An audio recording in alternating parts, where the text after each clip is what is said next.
Sejarah mengatakan bahawa Indonesia sudah kalah perang menentang Malaysia.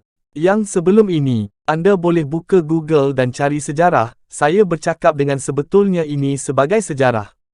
Okey, kita sambung ke ceritanya. Sementara itu, Malaysia mendapat sokongan penuh secara langsung daripada Inggeris yang kekuatan ketenteraannya sukar ditandingi Indonesia. Inggeris sendiri berkata ia bukan main-main untuk mempertahankan Malaysia. Inggeris juga mengancam untuk mengebom Jakarta menggunakan pengebom nuklear jarak jauh. Kalau Indonesia berani serang Malaysia, pada masa perang dulu, pengebom Inggeris, dengan jarak yang jauh sehingga 5,000 km, Vulcan, yang ketika itu berpangkalan di Darwin, Australia, dengan mudah boleh membunuh Indonesia secara beramai-ramai. Indonesia telah beberapa kali berperang melawan kuasa negara lain, khususnya Malaysia, Belanda, Jepun, Irian, dan Timur Timur. Tetapi melawan kuasa Malaysia dan lain-lain, Indonesia telah kalah terlalu banyak.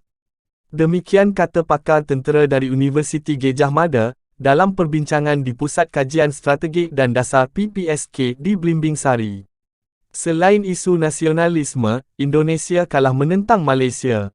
Dan Malaysia masih wujud sehingga kini. Apabila Presiden Indonesia, Bung Karno, mengumumkan, hancurkan Malaysia, untuk menyerang pasukan neokolonial yang diwakili Malaysia tetapi tidak dapat. Malaysia dan lain-lain, dan sekutu mereka masih wujud hari ini. Singapura boleh dikatakan negara paling berkuasa di Asia Tenggara untuk senjatanya. Kumpulan seperti AS, Australia berada di belakang Singapura, mereka terus bermain dan memantaunya. Jika Indonesia berani menyerang dan melawan Malaysia, Indonesia hanya akan hancur selamanya, seketika. Padahal Indonesia telah membina pertahanan tentera yang kuat. Menurut media Indonesia, kerana tiada perancangan rapi, kes pertikaian ambalat dengan Malaysia sepatutnya menjadi kajian semula dasar pertahanan Indonesia pada masa hadapan. Indonesia akan mengkaji semula konsep pertahanan kita, terutama mengenai konsep jangka pendek, sederhana dan panjang, ia tidak sepatutnya seketika. Kita tidak boleh hanya memikirkan kawasan ambalat, wilayah Indonesia itu luas. Walaupun Indonesia sudah mempunyai kertas putih mengenai pertahanan dan keselamatan, mesti ada baik pulih menyeluruh yang memfokuskan kepada pencegahan. Tetapi kertas putih hanya dalam tentera sahaja yang tahu. Padahal orang awam khususnya ahli akademik perlu dijemput untuk membincangkannya. Bila ditanya sebabnya, mereka kata tak boleh.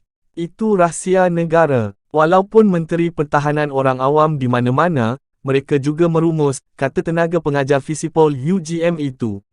Beliau mendedahkan pembelian peralatan senjata tentera di dunia ketiga termasuk Indonesia bukan semata-mata untuk pertahanan dan keselamatan.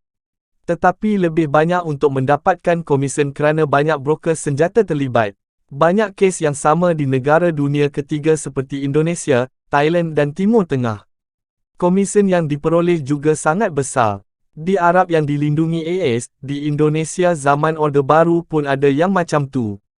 Kebanyakan broker dari kalangan keluarga Suharto.